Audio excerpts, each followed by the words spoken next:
sa iyo ng mga laban. Dapat mong tibayin tuhod sa nilalakaran.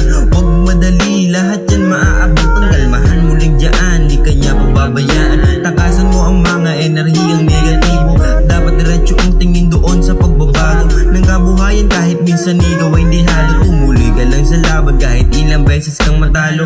Kasi di ba ayos lang naman ang magamali.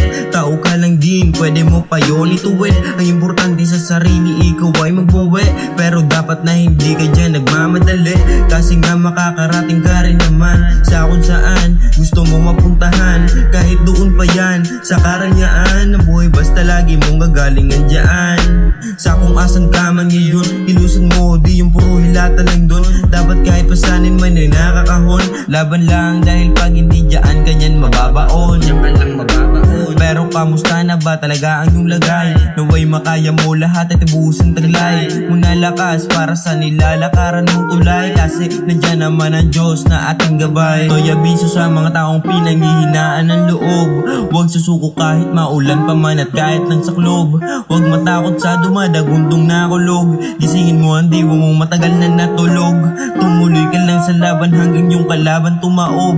Dapat huwag kang papalamon sa iyong lungkot. Hindi pa yung katapusan kahit meron ng tuldok. Wala kang ibang kalaban kundi kahirapan lamang. At isa na rin dyan ang sarili mong isipan. Tanong mo ba kung sino ang iyong malalapitan sa tuwing malungkot ka at wala kang masabihan? Nandyan naman ang Diyos, di kanya pababayaan. Pwede mong malapitan para iyong matakasan. At para din naman na mabawasan ang pinapasan. Ibigay mo ang tiwala sa kanya para malunasan yan.